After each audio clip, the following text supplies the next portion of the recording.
बिस्मिल्लाहिर्रहमानिर्रहीम। अस्सलाम वालेकुम। Welcome to back my channel. सबसे पहले पढ़ लेते हैं दुरूद पाक सल्लल्लाहु अला मोहम्मद सल्लल्लाहु अलैहि वाली वसल्लम। आज हम बनाएंगे Korean potato chilli garlic bites. बहुत ही टेस्टफुल बनते हैं और बहुत ही बजट फ्रेंडली हैं, बहुत ही कम कॉस्ट में बनकर तैयार होते हैं। मैंने आलू लिए, तकरीबन 400 ग्राम आलू हैं। इनको बॉयल कर लिया और इनके छिलके उतार लिए। उबालने से पहले 400 ग्राम थे, उबालने के बाद ये तकरीबन 300 ग्राम रह जाते हैं। मैंने एक स्ट्रेनर में डाल ली हैं और इनको मैं अच्छे से मैश करके स्ट्रेनर में से गुजारूंगा ताकि ये बिल्कुल फाइन बारीक हो जाए, बिल्कुल अच्छे से ये पिस जाएं। आप हाथों से भी इनको मैश कर सकते हैं और किसी मैशर की मदद से भी, लेकिन स्ट्रेनर से ये है कि बिल्कुल फाइन तरीके से ये मैश हो जाते हैं, बिल्कुल भी किसी किस्म की गुठली नहीं रहती। गुठली आपने नहीं रहने देनी, चाहे हाथों से करें चाहे मैशर से करें। आलू हमारे हो गए हैं। अब हम इसमें दूसरा इंग्रेडिएंट्स डालेंगे, कॉर्नफ्लोर। 1 कप मैंने कॉर्नफ्लोर डाला है 400 ग्राम आलूओं में।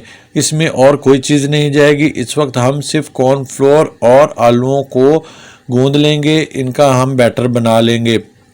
ना नमक डालना है, ना कोई और चीज़ डालनी है, बस आपने इनको अच्छे से गूंद लेना है, बैटर बना लेना है। इनको मैं गूंद लेता हूँ। इतनी देर में आप अगर हमारे चैनल पे नए हैं तो फ़ौरन से चैनल को सब्सक्राइब करें और बेल आइकन को दबाएं ताकि इस तरह की ऑथेंटिक, आसान और tasteful recipes, budget friendly recipes आप तक पहुंच सकें, बर वक्त पहुंच सके, इसलिए आपने बेल आइकन को भी लाजमी दबाना है। देखें, मैंने इसको अच्छे से गूंद लिया, डो बना ली। इसमें अब मैं डालूंगा थोड़ा सा पानी, सिर्फ 1 टेबलस्पून पानी डाल रहा हूं ताकि ये बिल्कुल स्मूथ बन जाए। जब हम इसको शेप दें तो इसमें किसी किस्म के कट ना आए, दरार ना आए। इस चीज़ को आपने यकीनी बना लेना है कि इसमें किसी किस्म की दरार ना आए। इस तरह आपने इनको गूंदना है। अगर आपको मज़ीद पानी की ज़रूरत पड़े तो आप डाल सकते हैं, और अगर ज़्यादा नरम हो जाए तो कोई बात नहीं, आप कॉर्नफ्लोर मज़ीद 1 आधा टेबलस्पून डाल लें। अच्छे से मैंने इसको गूंद लिया। इसको कोई रेस्ट देने की ज़रूरत नहीं है। हाथों को मैंने साफ़ कर लिया, धो लिया है। हाथों पे मैं ऑयल लगा लूँगा ताकि इसको हम आसानी से शेप दे सकें। हमने मशरूम वाली शेप देनी है, आप किसी किस्म की भी दे सकते हैं, लेकिन छोटे साइज़ के आपने इसके बॉल बनाने हैं। ये फूल जाते हैं, डबल साइज़ के हो जाते हैं। इस चीज़ को आपने ज़हन में रख कर इसको शेप देनी है। पहले से आपने छोटी देनी है ताकि आप जब इनको बॉयल करें तो ये अपनी परफेक्ट शेप में आ जाए। देखिए, मैंने एक बोतल ले ली, कोई सी भी बोतल ले लें, ढकना उतार दिया। इसके ऊपर मैं ऑयल लगा लूँगा ताकि इसको मैं ऊपर से पुश करूँ तो ये साथ चिपके ना, ऑयल की मदद से ही आसानी से निकल आए। देखें, इस तरह से आपने पुश कर लेना है। बिल्कुल मशरूम जैसा बन गया, बहुत आसानी से ये शेप बन जाती है। छोटी छोटी मैं बना लूँगा, ढेर सारी मैंने बना लेनी है, बहुत आसानी से बनकर तैयार हो जाती हैं। एक और मैं आपको बना कर दिखाता हूँ।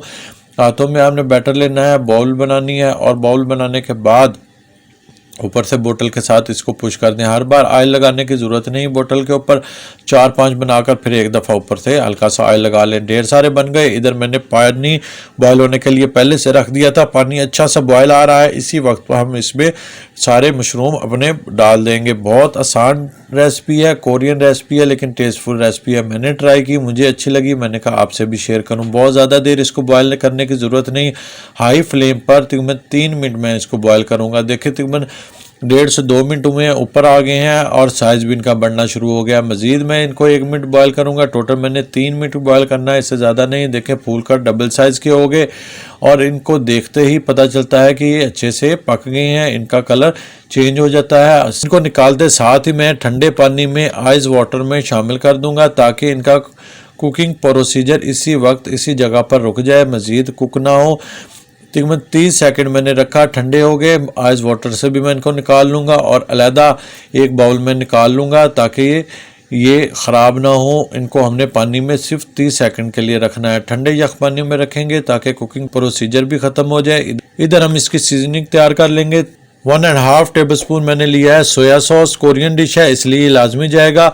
2 टेबलस्पून भरकर मैं चिली सॉस शामिल कर दूंगा और ये इसी से ही इसके अंदर स्पाइसेस आएंगे। 2 टेबलस्पून मैंने चिली सॉस शामिल किया। 1/2 टेबलस्पून मैं इसमें डाल रहा हूँ वाइट विनेगर। 1/2 टेबलस्पून डालेंगे, ज़्यादा नहीं डलेगा, सिर्फ इतना ही डालेंगे। अब हम इसमें हरा प्याज चॉप किया हुआ शामिल कर देंगे। तकरीबन 2 टेबलस्पून है, और 1 टेबलस्पून हरा धनिया मोटा मोटा चॉप किया हुआ है, ये भी मैं शामिल कर दूंगा। 1 टेबलस्पून भरकर सफ़ेद तिल ये शामिल करेंगे, ये इससे क्रंच भी आता है और लुक वाइज भी बड़े अच्छे लगते हैं। हाफ टेबल स्पून मैंने चिली फ्लेक्स शामिल किए हैं और हाफ टी स्पून ही मैंने कश्मीरी लाल मिर्च शामिल की है कलर के लिए, रेड कलर के लिए। हस्बे जायका आपने नमक शामिल कर लेना है, बस इतनी ही चीज़ें शामिल होंगी। अब हमने इधर 3 टेबलस्पून ऑयल लिया है, एक फ्राई पैन में फ्लेम मैंने ऑन कर दिया। 1 टेबलस्पून भरकर लहसुन लिया है जिसको बारीक चॉप किया हुआ था, इसको हम गोल्डन कलर लेके आएंगे, बहुत ज़्यादा डार्क कलर नहीं लेके आना, बस गोल्डन कलर आया है। ऑयल भी हमारा अच्छे से गर्म है, इसको हम चूल्हे से उतारते साथ ही बीच में शामिल कर देंगे। गरम गरम ऑयल को बीच में शामिल कर देंगे और इसको चम्मच की मदद से मैं मिक्स कर दूंगा। सीजनिंग हमारी बनकर तैयार है, बस हम इसमें अब अपने पोटैटो बॉल्स शामिल कर देंगे और इनको अच्छे से मिक्स कर लेंगे, कोटिंग कर लेंगे। बेहतरीन viral Korean potato bytes recipe बनकर तैयार है, बहुत आसानी के साथ बनकर तैयार हो जाती है और बहुत कम वक्त में बनकर तैयार होती है। मैं आपको तोड़ के दिखाता हूँ, अंदर तक बेहतरीन बनकर तैयार हुई है, नूडल्स से कई दर्जे बेहतर है। अगर आपको हमारी ये रेसिपी पसंद आई है तो अपने फ्रेंड और फैमिली के साथ ज़रूर शेयर करें और कमेंट्स बॉक्स में अपनी राय का भी ज़रूर इज़हार करें। हेल्दी पकाएं, हेल्दी खाएं, अपना और अपनों का बहुत ख्याल रखें, मुझे भी अपनी दुआओं में याद रखें। काशिफ फूड सीक्रेट से काशिफ को दें इजाज़त। अल्लाह हाफिज़।